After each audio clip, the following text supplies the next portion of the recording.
समन्ता चक्रवालेषु अत्रा गच्छन्तु देवता सद्धम्मं मुनि राजस्स सुनन्तु सग्ग मोक्खदं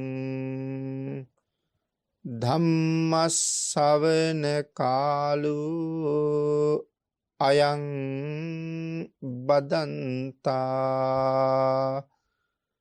ධම්මස්සවන කාලෝ අයං බදන්තා ධම්මස්සවන කාලෝ අයං බදන්තා නමෝ තස්ස භගවතු අරහතු සබ්බ ධම්මේසු අප්පටිහත ඥානචාරස්ස දස බලධරස්ස චතු වේසාරජ්‍ය විසරදස්ස සබ්බ සත්තුත්තමස්ස ධම්මිස්ස රස්ස ධම්ම රාජස්ස ධම්මස්සාමිස්ස තථාගතස්ස සබ්බඤුනෝ සම්මා සම්බුද්දස්ස නමෝ තස්ස භගවතු අරහතු සබ්බ ධම්මේසු අප්පටිහත ඥානචාරස්ස දස බලධරස්ස චතු වේසාරජ්‍ය විසරදස්ස සබ්බ සත්තුත්තමස්ස ධම්මිස්ස රස්ස ධම්ම රාජස්ස ධම්මස්සාමිස්ස තථාගතස්ස සබ්බඤුනෝ සම්මා සම්බුද්දස්ස නමෝ තස්ස භගවතු අරහතු සබ්බ ධම්මේසු අප්පටිහත ඥානචාරස්ස දස බලධරස්ස චතු වේසාරජ්‍ය විසරදස්ස සබ්බ සත්තුත්තමස්ස ධම්මිස්ස රස්ස ධම්ම රාජස්ස ධම්මස්සාමිස්ස තථාගතස්ස සබ්බඤුනෝ සම්මා සම්බුද්දස්ස සද්ධර්ම ශ්‍රාවක කාරුණික ගුණගරුක බෞද්ධ පින්නතුනි බොහෝම ශ්‍රද්ධාවෙන් යුක්තව සියලු දෙනාම සූදානම් වෙන්නේ තිලෝගුරු ශාන්තිනායක සම්මා සම්බුදුරජාණන් වහන්සේ විසින් ලෝක සත්වයන් පිළිබඳව අසීමිත දයාවෙන් කරුණාවෙන් මෛත්‍රියෙන් යුක්තව අවබෝධ කරගෙන දේශනා කොට වදාළ අති උතුම් ශ්‍රී සද්ධර්ම රත්නයෙන් බොහෝම පුංචි කොටස දේශනා කරවගෙන අදත් ධර්ම ශ්‍රවණය කරන්න. පින්නතුනි භාග්‍යතුන් වහන්සේ දේශනා කොට වදාලා බණ අහන හැම කෙනෙක්ම මහත් වූ බලාපොරොත්තුවක් පෙරදරි කරගෙන ඒ බලාපොරොත්තුව මුදුන්පත් කර ගැනීම වෙනුවෙන්ම ධර්ම ශ්‍රවණය කළ යුතුයි කියලා. අපිත් ඒ බලාපොරොත්තුව මුදුන්පත් කර ගැනීම වෙනුවෙන්ම මනාව ධර්ම ශ්‍රවණය කරමු. ඒ බලාපොරොත්තුව තමයි මේ ධර්ම දේශනාව ශ්‍රවණය කරන අතරතුරදීම මාගේ පංච නීවරණ ධර්මයන් යටපත් වේවා. සප්ත බෝධ්‍යාංග ආදී ධර්මයන් වැඩි දියුණු වේවා. මේ දේශනාව අතරතුරදීම මට උතුම් මාර්ගයක් ඵලයක් අවබෝධ වේවා කියන ප්‍රාර්ථනාව. පින්නතුනි අපි මේ දවස්වල සාකච්ඡා කරමින් සිටියේ උතුම් වූ රතන සූත්‍ර දේශනාව.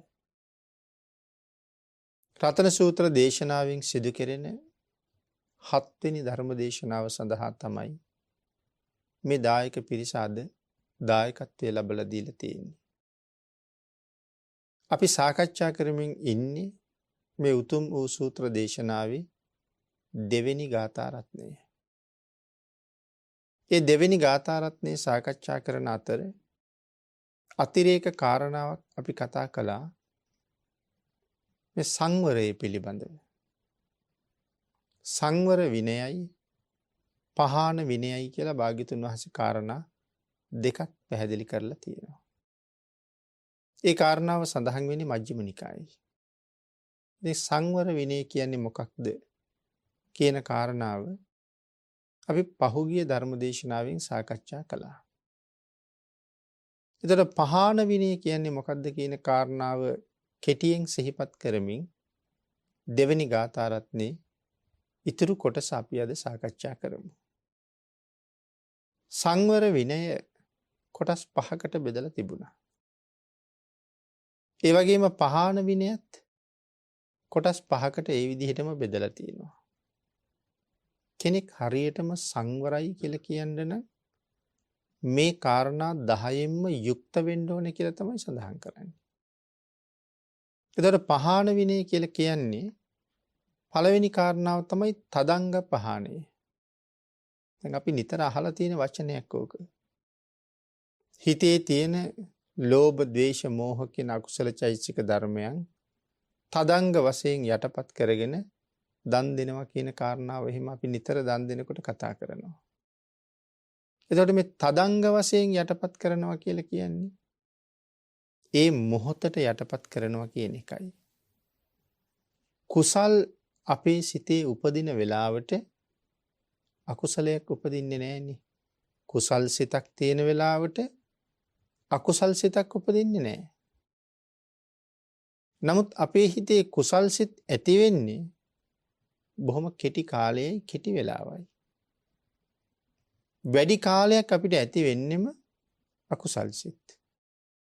නමුත් කුසල් සිතක් පවතින වෙලාවට අකුසල් සිතක් ඒ සිත මැඩගෙන උපදින්නේ නැහැ. ආන්ගේ අකුසල් සිත මැඩගෙන කුසල් සිතක් ඉදිරිපත් කරගෙන යම් කාරණාවක යෙදෙනවට තමයි කියන්නේ පහාන විනය. අකුසලයේ යටපත් කරලා කුසලයේ ඉස්මතු කරගෙන කටයුතු කරනවා. නමුත් මේ කුසල් සිත නැති වුණ ගමන්ම අපිට ආපහු උපදින්න පටන් ගන්නෙ එතන ඉඳලා ආයෙත් අකුසල්ම තමයි.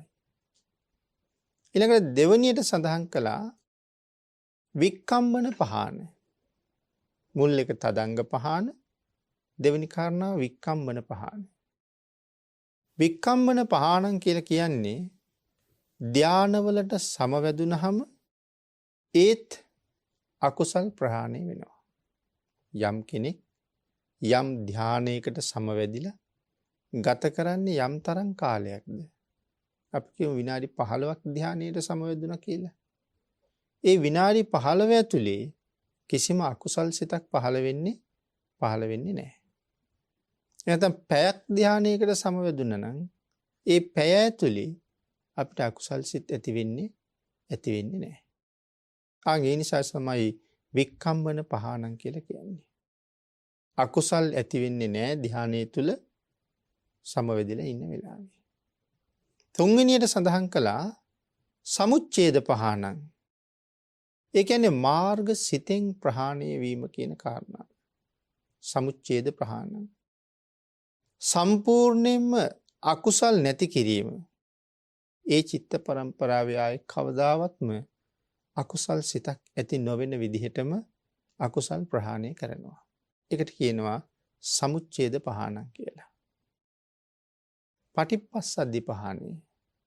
හතරවෙනි කාරණාව. මොකද්ද මේ පටිපස්සද්ධි පහානං කියලා කියන්නේ? සෝවාන් මාර්ග ඥානෙන් කෙලෙස් ප්‍රහාණය වුණාම ඒ වෙලාවට වෙනත් කිසිම ක්ලේශයක් ආයෙ ඇති වෙන්නේ නැහැ. සෝවාන් මාර්ග ඥානෙන් කෙලෙස් ප්‍රහාණය වුණාම තමයි ඒ කෙලෙස් ආයෙ උපදින්නේ නැහැ කියලා සඳහන් කරන්නේ. නමුත් සෝවාන් මාර්ග සිත ඇති වෙන වෙලාවට සමුච්ඡේද වශයෙන් ප්‍රහාණය වෙන්නේ කෙලෙස් 3යි. අපි ඒක මනාව ධර්ම ශ්‍රවණය කරන නිසා දන්නවා. මේ සෝවාන් මාර්ගසිත ඇති වෙන වෙලාවට සමුච්ඡේද වශයෙන් ප්‍රහාණය වෙන්නේ සම්පූර්ණ කෙලෙස් 3ක් විතරයි. ඒ මොනවද කියන කාරණාව සඳහන් කළා. විතිකිච්ඡා, සක්කාය දිට්ඨි, සීලබ්බත පරාමාස. සංයෝජන 10ක් තියෙනව නැති කරන්න. සෝවාන් වහන්සේ නැති කරලා තියෙන්නේ සංයෝජන 3යි. ඒ සංයෝජන 3 තමයි විතිකිච්ඡා. විතිකිච්ඡාව කියන්නේ සැකයනේ. ඒතර මොන සැකය ගැනද මේ සඳහන් කරන්නේ? මේ සාමාන්‍ය එදිනෙදා අපිට නොයෙක් දේවල් පිළිබඳව ඇති වෙන සැකයක් ගැන නෙමෙයි මේ කතා කරන්නේ. බුද්ධ ආදී 8 තැන පිළිබඳව සැකය. බුදුරජාණන් වහන්සේ ගැන සැකයි නම් කවදාවත් මාර්ගඵලයකට යන්න පුළුවන් කමක් නැහැ. ඉතින් එතනින් එහාට තියෙන කාරණා 7 පිළිබඳවම කතා කරන්න දෙයක් නැහැ. භාග්‍යතුන් වහන්සේ ගැන සැකයි නම් කොහොමද මාර්ගඵලයකට යන්න බෑ. මොකද තිසරණයට එන්න බෑනේ. එහෙනම් භාග්‍යතුන් වහන්සේ ගැන සැකය, ධර්ම රත්නය ගැන සැකය, ආර්ය මහා සංඝ රත්නය ගැන සැකය, මේ අතීත අනාගත භවයේ පිළිබඳව සැකය, ශික්ෂාපද පිළිබඳව සැකය, මේ ආදී සැකයන් වගේ පිළිබඳ කරුණු 8ක් සඳහන් කරනවා. ඒකයි බුද්ධ ආදී 8 තැන පිළිබඳව සැකය. ඒ සැකය නැති කරනවා කියන එක තමයි මෙතන සඳහන් කරන්නේ විතිකිච්ඡාව නැති කරනවා කියලා. එතකොට සෝවාන් වහන්සේට කවදාවත්ම තුනුරුවන් පිළිබඳව සැකයක් උපදින්නෙම නැහැ. ශ්‍රද්ධාව කවදාවත් උන්වහන්සේ ළඟ නැති වෙන්නේ නැහැ. ඊළඟට සක්කාය දිට්ඨිය. තමන් පිළිබඳව තියෙන හැඟීම. ඊළඟට සීලබ්බත පරාමාස කියලා කියන්නේ වැරදි සීල වෘත. වැරදි සීල වෘත ඕන තරම් අනුගමනය කරලා තියෙනවා නිවන් දකින්න. සක්කාය දිට්ඨිය තමන්ට තමන් පිළිබඳව තියෙන මානය. වැරදි සීල වෘත කියලා කියහම දැන් අතීතයේ අජ වෘත, ගෝ වෘත, සුනක වෘත, කුක්කුර වෘත, මේ වගේ වෘත සමාදන් වෙලා ඉඳලා තියෙනවනේ. එළුව වගේ හැසිරුණා. එතකොට මේ ගවයෝ වගේ හැසිරුණා. සුනකයෝ වගේ හැසිරුණා මිනිස්සු. කෑම කෑවි සුනකෙක් වාගේ, නිදාගත්තේ සුනකෙක් වාගේ, ඇවිද්ද සුනකෙක් වාගේ. ඇයි කයට දැඩි දුකක් දෙනවා? ඇයි මේ දුක් දෙන්නේ? කෙලෙස් ප්‍රහාණය කරන්න, පව් නැති කරන්න මේ අනන්ත දුකක් දුන්නා. මේ ඒක තමයි මේ සීලබ්බත පරාමාස, වැරදි සීල වෘත. නමුත් එහෙම වෘතයක් සමාදන් වෙලා හිටිය කියලා කවදාවත් නිවන් දකින්න පුළුවන් කමක් නැහැ. ඉතින් මේ කාලෙත් එහෙම නොයේක වැරදි මතිමතාන්තර ඕන තරම් මිනිස්සු අතර තියෙනවා. මේ වාගේ වෘත අනුගමනය කළේ නැති වුණාට වෙනත් නොයෙක් මතිමතාන්තර තියෙනවා. ඉතින් දැන් සමහර කට්ටිය කියනවා මේ නිවන් දකින්න කවදාවත් දන් දෙන්න ඕනේ නැහැ කියලා. සමහර අය කියනවා බණ අහන්න ඕනේ නැහැ කියලා. භාවනා කරාම විතරක් ඇති කියලා. හැබැයි අපි බුද්ධ ආගමේ මොකද්ද කියලා තියෙන්නේ? නිවන් දකින්න බලාපොරොත්තු වෙනවනම්, සෝවාන් වෙන්න බලාපොරොත්තු වෙනවනම් ඒ පුජ්‍යලයා අනිවාර්යයෙන්ම බණ අහන්න ඕනේ කියලා. සෝතානුදත සූත්‍රයේ තමයි එහෙම පැහැදිලි කරන්නේ.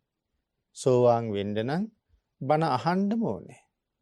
සමහරලාට මේ කාලේ අහන්න ලැබෙනවා භාවනා කරන කෙනෙක් බණ අහන්න ඕනේ නැහැ කියලා. නිවන් දකින්න බොහෝම කෙටි ක්‍රම හොයනවා. දන් දෙන්න ඕනේ, සිල් රකින්න ඕනේ නැහැ. නමුත් අපිට බුදුරජාණන් වහන්සේ මේ ත්‍රිපිටකයෙන් ගෙනල්ලා පෙන්නලා තියෙන්නේ නිවනට යන කෙටිම පාර. මොකද භාග්‍යතුන් වහන්සේ අවබෝධ කරගත්ත මුළු ධර්මස්කන්ධයම මේ ත්‍රිපිටකයේ නැහැ. ඒකට නොයේක් තැන්වල නොයේක් හේතු තියෙනවා ඒ මුළු ධර්මස්කන්ධයම ත්‍රිපිටකයේ නැහැ කියලා. ඒ කියන්නේ වර්තමානයේ කවුරුවත් එමෙතන සංගීතීකාරක තෙරවරුන්වත් ත්‍රිපිටකයෙන් ඒ අනික් ධර්ම කොටස් අයින් කළාද? නෑ, උන්වහන්සේලා අයින් කළෙත් නෑ. ඒක භාග්‍යතුන් වහන්සේම තමයි අයින් කරන්නේ. දැන් සරියුත් මහරහතන් වහන්සේ පිරිනිවන් පෑවට පස්සේ ධාතුන් වහන්සේලා ටික ගෙනල්ලා භාග්‍යතුන් වහන්සේගේ ශ්‍රී හස්ත ධාතුවට පිළිගැන්වුවාම ඒ ධාතුන් වහන්සේලා ටික ශ්‍රී හස්තේ තියාගෙන භාග්‍යතුන් වහන්සේ සරියුත් මහරහතන් වහන්සේගේ ගුණ වර්ණනා කරනවා ගාථා 500කින්. ඒ ගාථා 500 අපේ ත්‍රිපිටකයේ කොහෙවත් නැහැ. නමුත් ගාථා 500කින් ගුණ වර්ණනා කළා කියලා විතරයි ලියලා තියෙන්නේ. ඉතින් එතකොට ඒ සමහර දහම් කරුණු භාග්‍යතුන් වහන්සේම තමයි මේ පිටකයෙන් අයින් කරන්නේ. මොකද ඒ අයින් කරලා අපට නිවනට උපයෝගී වෙන කොටස විතරයි භාග්‍යතුන් වහන්සේ මේ දීලා තියෙන්නේ. ඒක භාග්‍යතුන් වහන්සේමයි කරන්නේ. ඒ කියන්නේ ඒ තරමට මේක කෙටි කරලා අපිට ඍජුවම නිවනට යන්න ඕනේ පාර තමයි පෙන්නලා තියෙන්නේ.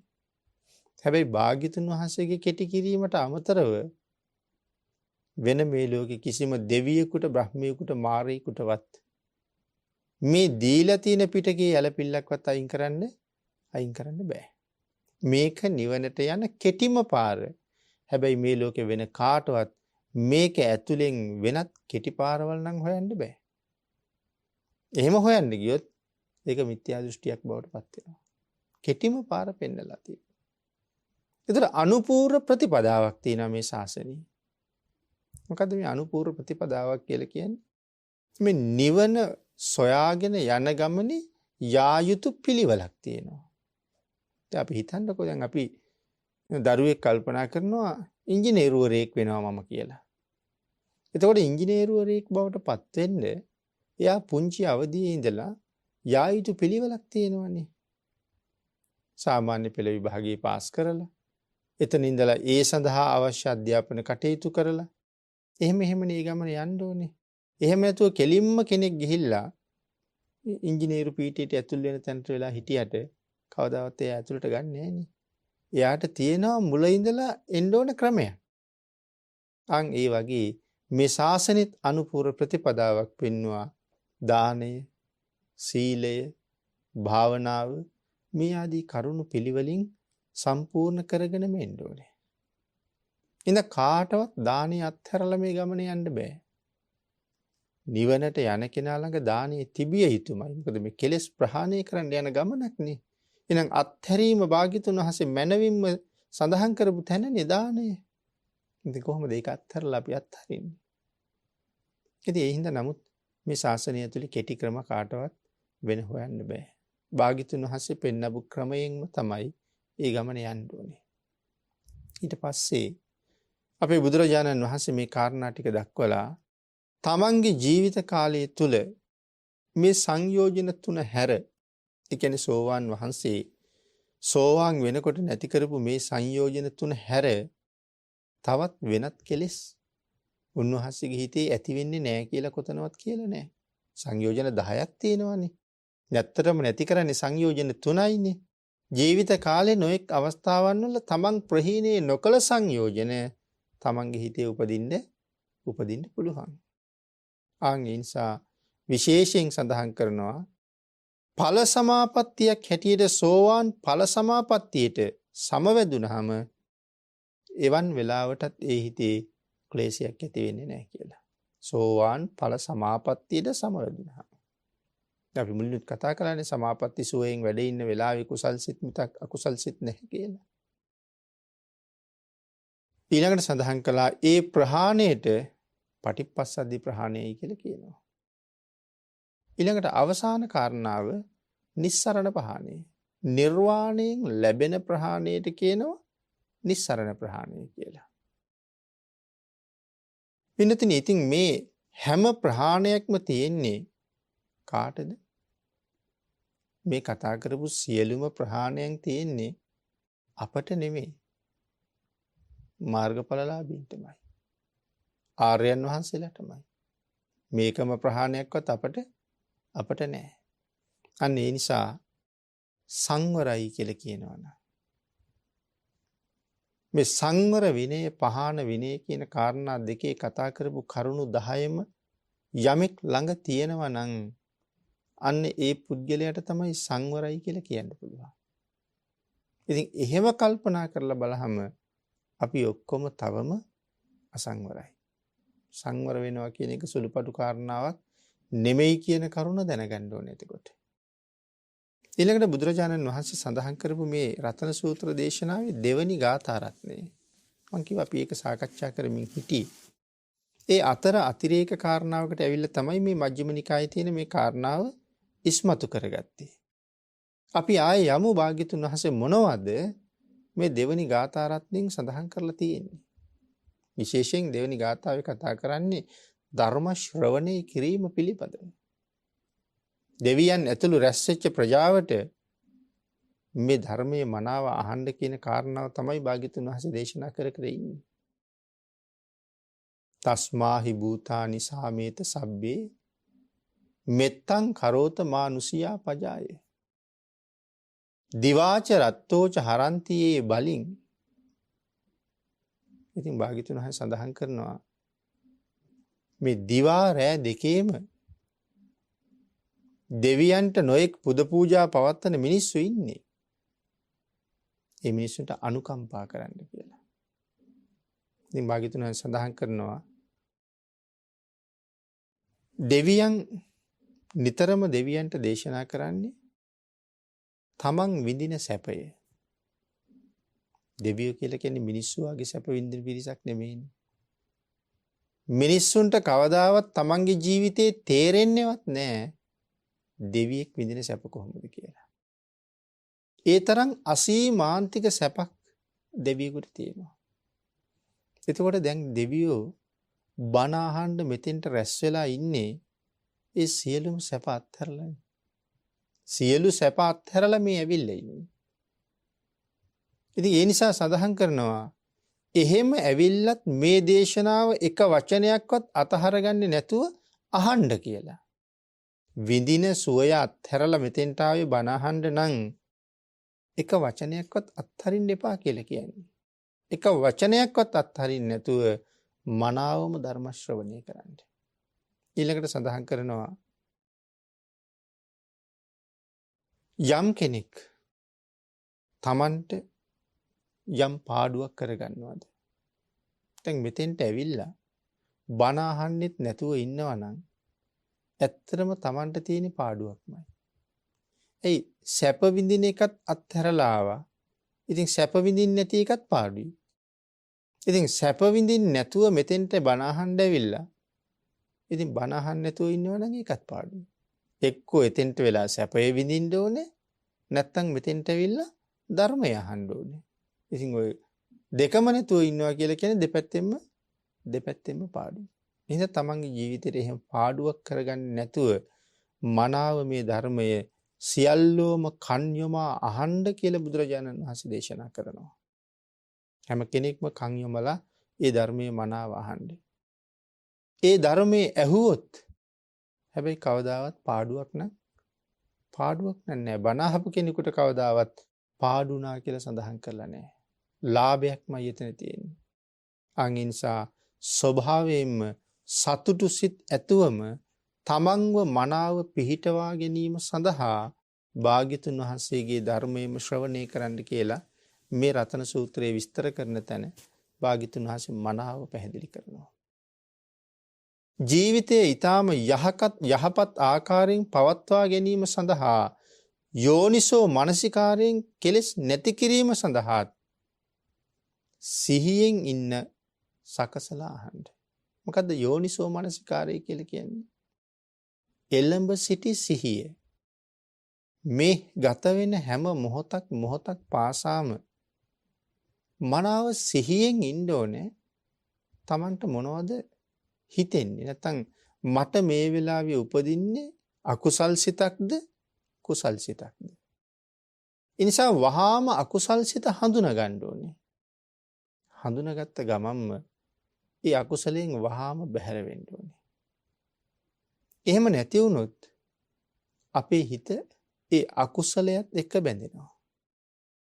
එහෙම වුණාම ගලව ගන්න ටිකක් අමාරුයි. අර මනාව පැහැදිලි කළා මේ සීලය ගැන දේශනා කරනකොට දැන් අපි නච්ච ගීත වාදිත විසූක දස්සන මාලා කියලා සමාදන් වෙනවනේ. එතකොට අපේ හිතට හිටි ගමම්ම ගීතයක් මතක් වෙනවා. ඉතින් ඒ ගීතයක් මතක් වුණාම දැන් ගීතයක් ගායනා කළොත් සිල්පදේ කැඩෙනවා.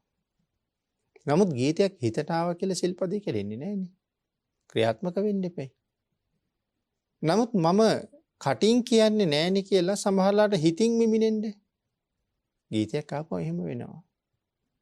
හැබැයි දේශනා කරන්නේ ඒ කාරණාව මතක් වෙච්ච ගමම්ම එක්කෝ බුදු ගුණයක් මෙනෙහි කරලා නැත්තම් ගාතාවක් සජ්ජායනා කරලා නැත්තම් පිරිත් සූත්‍රයක් සිහිපත් කරලා මේ හිතට ආපු අර කෙලෙස් සිත ඉවත් කරගත්තේ නැත්තම් වැඩි වෙලාවක් යන්නේ නැහැ මේ ක්ලේශය මගේ හිත ආක්‍රමණය කරනවා.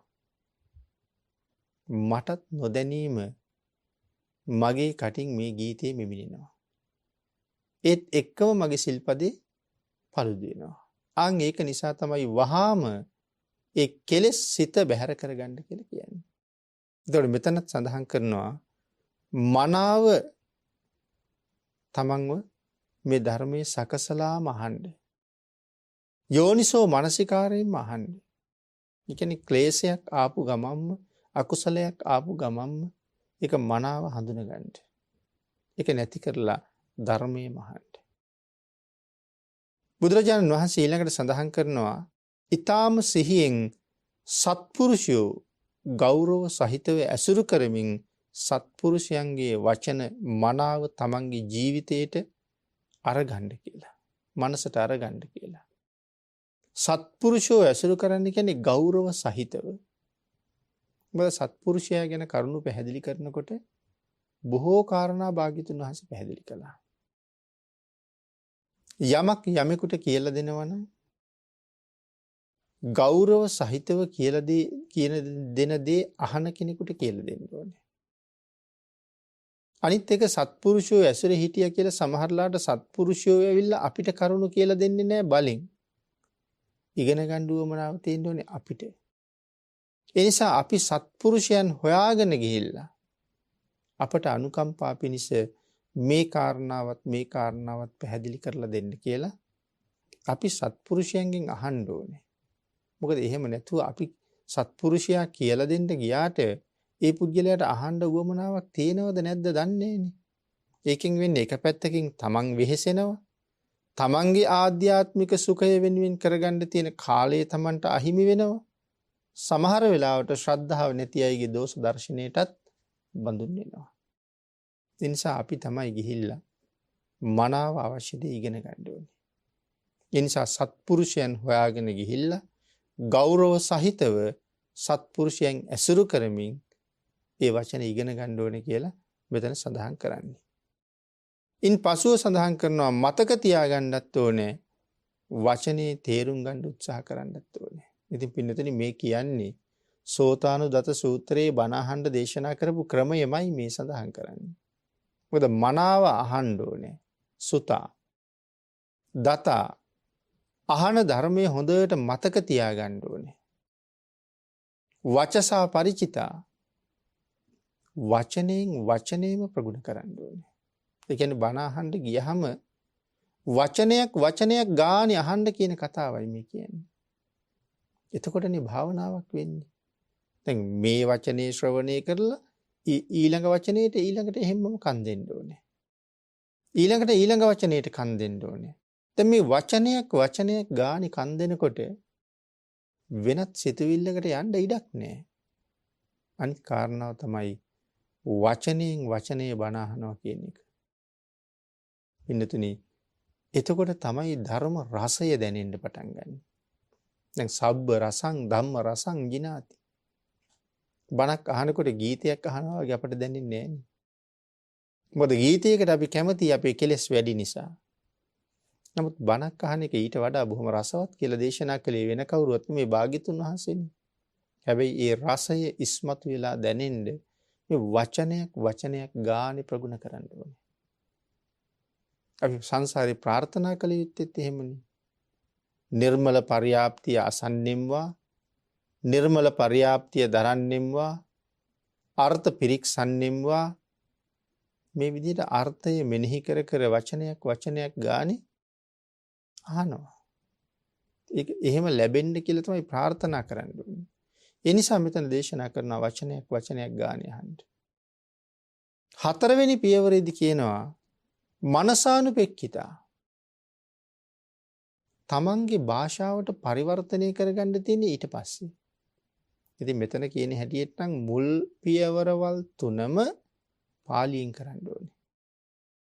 ඉතින් එතකොට අද හැමෝම පාලියෙන් අහලා ඉගෙන ගන්න පාලි දන්නේ නැහනේ. ඉතින් දේශකයන් වහන්සේලා පාලියෙන්ම මේ ධර්මයේ දේශනා කළොත් වර්තමානයේ ලංකාවේ නම් ඉතින් අහන්න ඉතුරු වෙන්නේ ඊටාම සුළු පිරිසයි. මොකද තේරෙන්නේ නැහනේ. නමුත් භාග්‍යතුන් වහන්සේ දේශනා කරන්නේ මේ මුල් පියවරවල් තුනම පාලියෙන් කරන්න කියලා. ඉතින් එහෙම බැරි නම් අපිට තියෙනවා බොහොම පුංචි අවස්ථාවක්. ඒකයි මුලින් සඳහන් කළේ සත්පුරුෂයෙකුගෙන් අහන්න. සත්පුරුෂයෙක් කවදාවත් වැරදි දෙයක් කියලා දෙන්නේ නැහැ. ධර්මය වගේ අධර්මය කියලා දෙන්නේ නැහැ. ඒකයි සත්පුරුෂයෙක් හොයන්න ඕනේ. බොහොම අනුකම්පා සහිතව නිර්මල පර්යාප්තියම තමයි කියලා දෙන්නේ. එහෙම නැත්තම් අපි පාලිය කියවන්න දන්නේ නැති නිසා මේ කියලා දුන්න දේ හරිද වැරදිද කියන කාරණාවක් අපි දන්නේ නැහැ. කියලා දුන්නේ මොකද්ද? ඒක ඒ විදිහටම පිළිගන්න තමයි අපිට තියෙන්නේ. ඉතින් ඒක භාග්‍යතුන් වහන්සේගේ වචනේ නෙමෙයි නම් ඒක කොච්චර දියුණු කළත් අපිට නිවනට යන්න බෑ. ඒ නිසා සත්පුරුෂයෙකුගෙන් අහන්න ඕනේ. එතකොට අපිට විශ්වාසයි මේ සත්පුරුෂයා කවදාවත් අපි නොමග යවන්නේ නැහැ කියලා. පාලිය දැනගෙන හිටියනම් යම් දේශනාවක් ශ්‍රවණය කරලා ගිහිල්ලා සැකමතු වුණොත් අපිට ආපහු සූත්‍රේ පෙරල්ලා බලන්න පුළුවන් ඒ කියපු කාරණාව එහෙම්මම සූත්‍රේ තියෙනවද කියලා. ඒකනේ අතීත පණිවුරු සඳහන් කළේ. අපි සත්පුරුෂයන්ගෙන් බණ අහමු. අසත්පුරුෂයන්ගෙන් බණ අහනවා. ඒතර අසත්පුරුෂයන්ගෙන් බණ අහන්නේ අසත්පුරුෂයෝ බව දැනගෙනද? නෑ, අසත්පුරුෂ බව දන්නවනම් අහන්නේ. නමුත් අහගෙන යනකොට තමයි තේරෙන්නේ මේ කියන දේවල් නිර්මල ධර්මයට වඩා හුඟක් පටහැනි කියලා. නමුත් නැගිටලා යන්නෙත් නෑ ඒ වෙලාව ඉවර වෙනකන්. හැබැයි ඒ අහන ධර්මයේ හිතට ගන්නෙත් නෑ. බණ අහලා නැගිටලා ගිහිල්ලා ඒ දේශනාව කරපු කෙනාව විවේචනය කරන්නෙත් නෑ. භාග්‍යතුන් වහන්සේත් ඒක තහනම් කරලා තියෙනවා. පුද්ගලයන් විවේචනය කරන්න එපා කියලා. එහෙනම් විවේචනය කරන්න කියන්නේ මොකක්ද?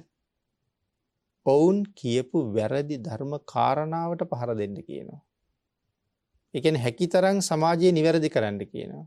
වැරදි ධර්ම කාරණාවට පහර දෙනවා කියලා කියන්නේ ඒකයි. පුද්ගලයා විවේචනය කරන්න යන්න එපා. එතකොට ගැටෙනවා.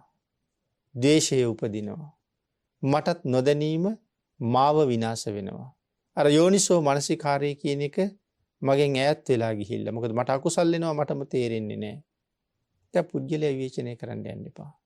ධර්ම කාරණාවට පහර දෙන්න. ඒක භාග්‍යතුන් වහන්සේගේම දේශනාව.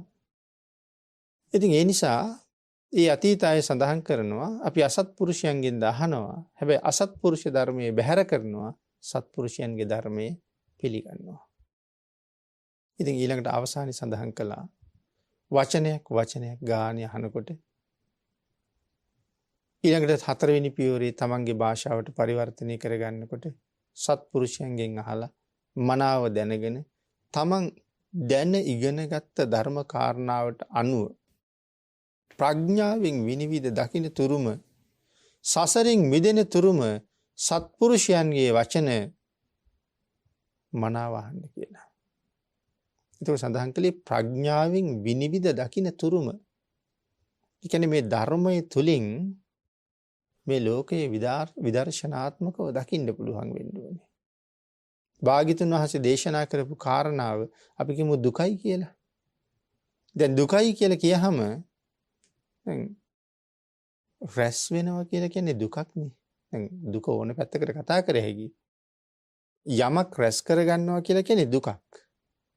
අත්හරිනවා කියලා කියන්නේ දුකෙන් නිදහස් වීමක්. ඒකනේ රට්ටපාල මහරහතන් වහන්සේ ගෙදර ගෙන්න ගන්න ඕන නිසා තාත්තා කලේ ගේ ඇතුලේ තිබිච්ච රං රිදී මුතුමැණික් ගෙනල්ලා සාලේ මැද්දේ ගොඩ ගහලා කලාල වලින් වහලා දානිට ආරාධනා කරලා දානිට වැඩියහම අර කලාල ටික අයින් කරලා රං රිදී මුතුමැණික් පෙන්නලා කියනවා ස්වාමීනි ඔය සිවුරු තියලා ගෙදර එන්න. මේ තියෙන ඇති තරම් ධනෙ මේ ධනෙ අරගෙන ඕන තරම් සැප විඳින්න. පංචකාමයට හොඳට විඳින්න ඔබ වහන්සේ කැමති විදිහට පින්කනුත් කරන්න මේවා වියදම් කරලා. ඇවිල්ලා මේ සැපය විඳින්න මේවා බාර ගන්න කියලා. ඒක රට්ටපාලයන් වහන්සේ මොකද්ද කියන්නේ තාත්තට?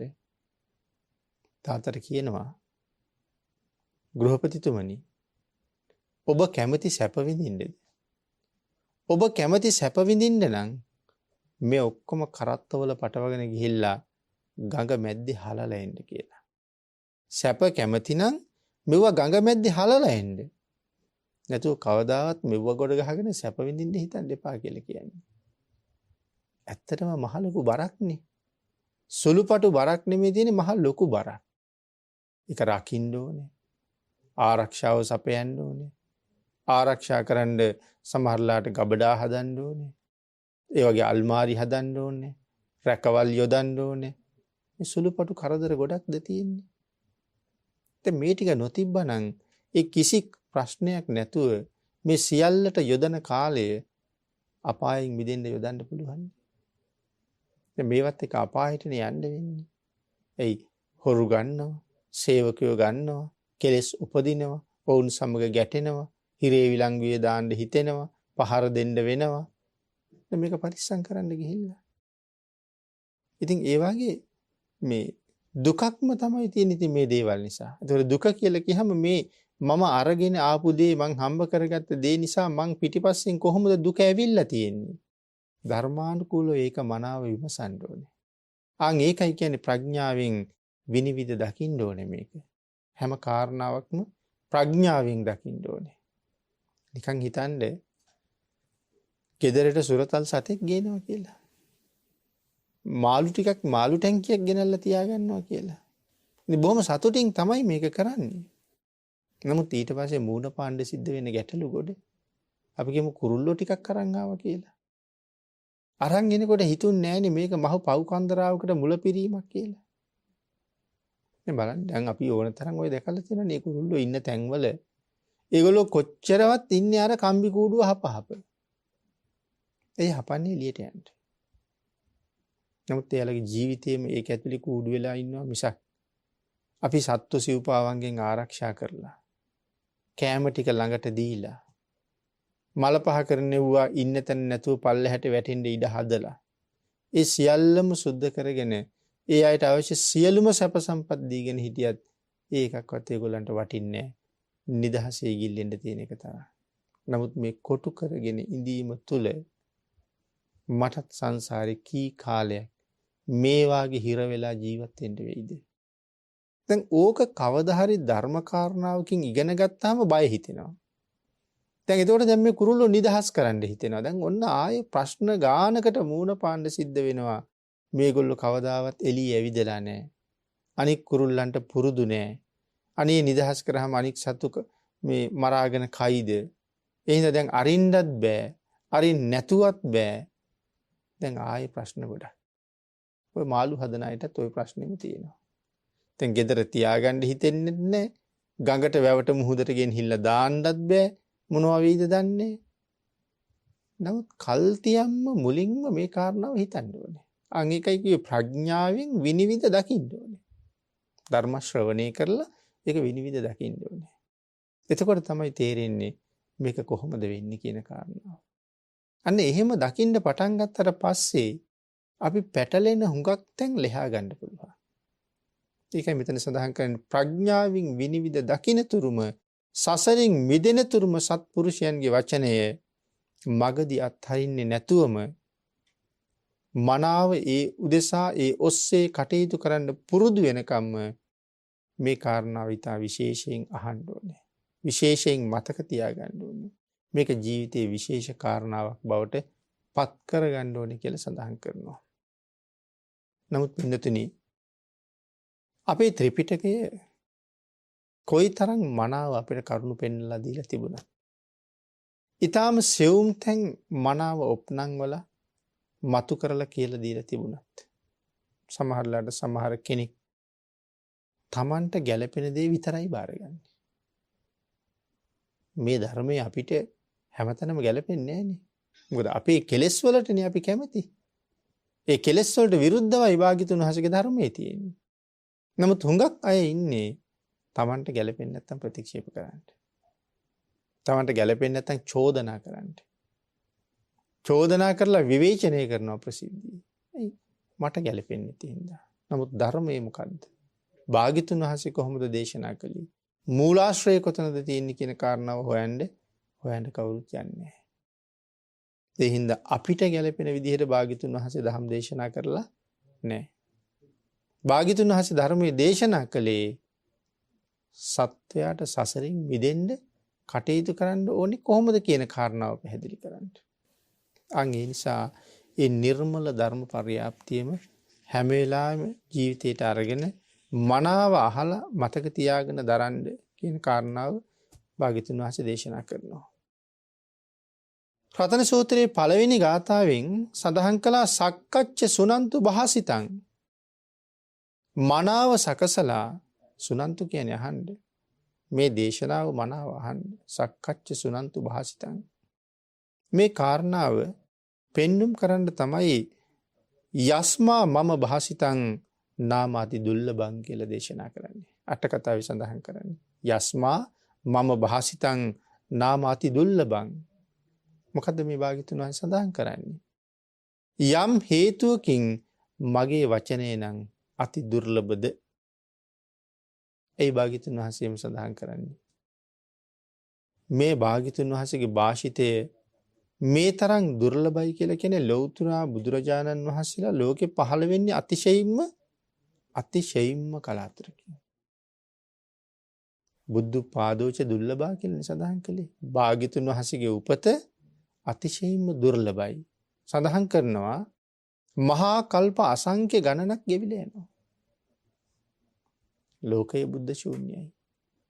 ඉතින් මහා කල්ප අසංඛ්‍ය ගාණක් කියලා කියහම පින්නත මේක තේරෙන්න මහා කල්පයේ කොච්චර දුරද කියලා දැනගන්න ඕනේ.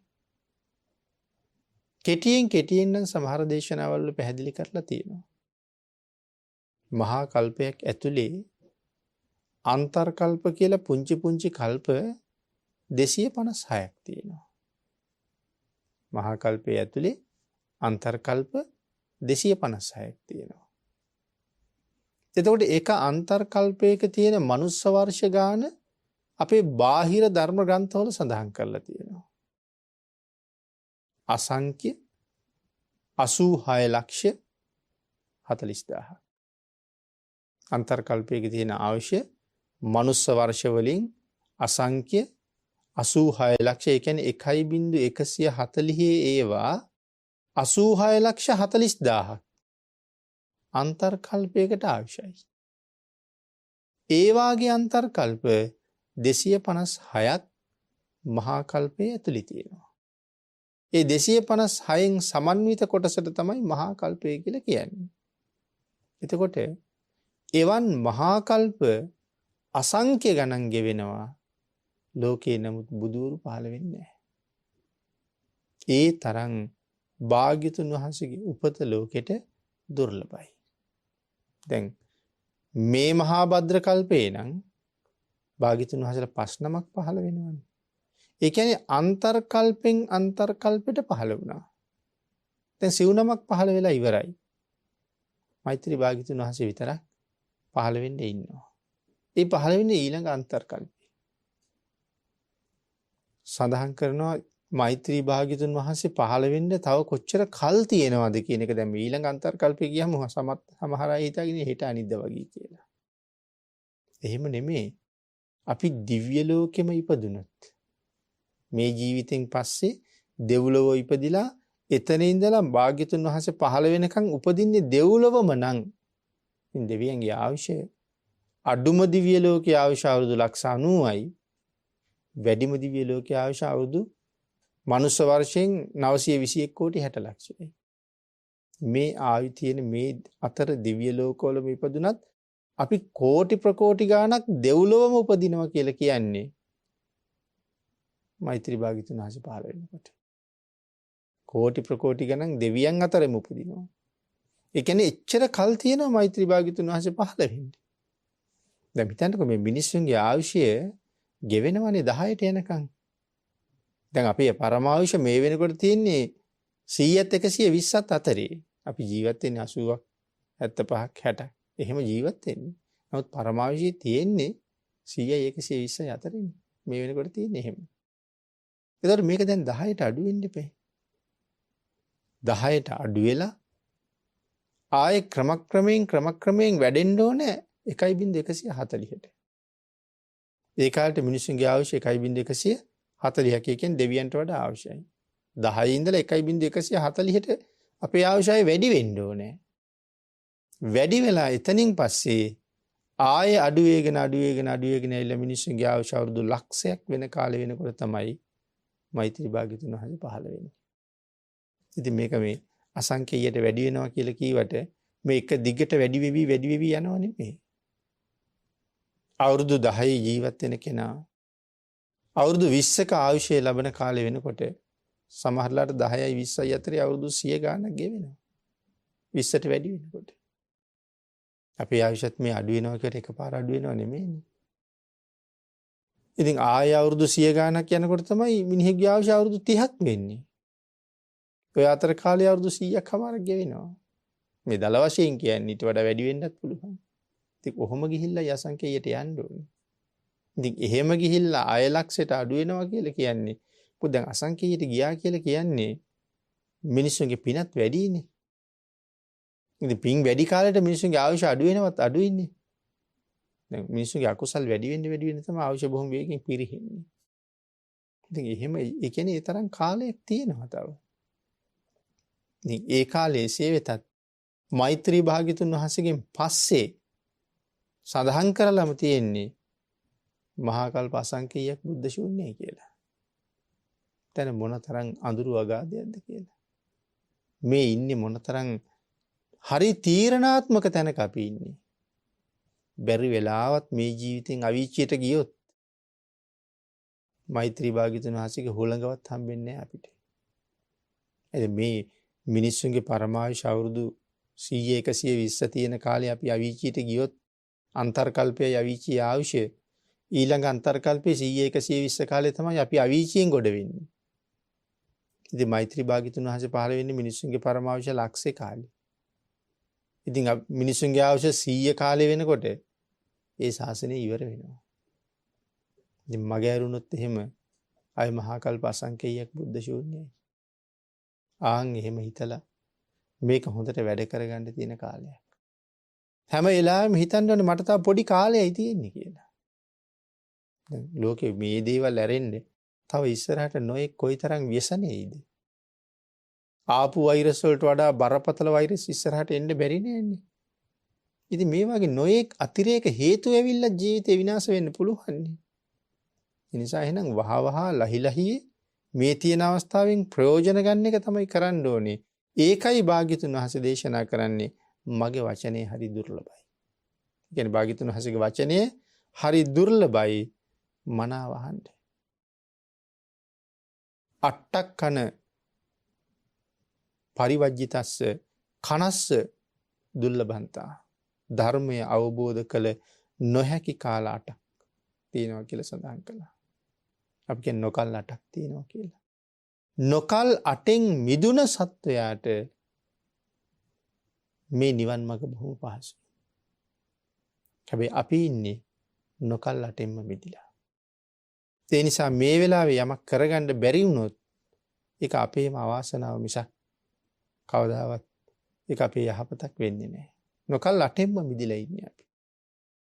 ඒ නිසා ඒයින් උපරිම ප්‍රයෝජනයක් ගන්න භාග්‍යතුන් වහන්සේට කීකරු වෙන්නමයි ඕනේ.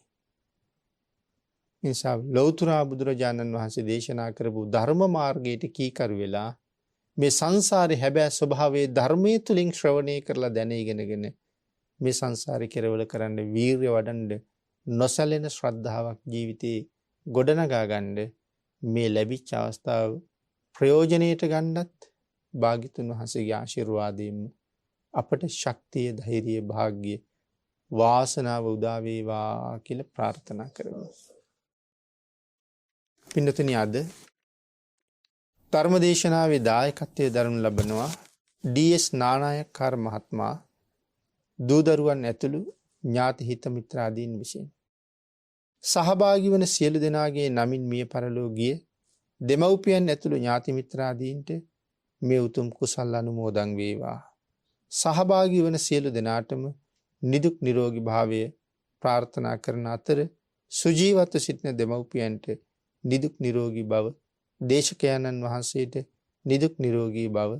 බෞද්ධ මාධ්‍ය ජාලයේ කාර්ය මණ්ඩලයේ සියලු දෙනාටමත් ලක්වැසි ලෝවැසි සියලු දෙනාටමත් උතුම් තුනුරුවන්ගේ ආශිර්වාදයත් නිදුක් නිරෝගී භාවයේ චිරජීවනයත් වහ වහා සැලසේවා කියලා නානායක්කාර මහත්මයා ඇතුළු පිරිස විසින් ප්‍රාර්ථනා කරනු ලබනවා.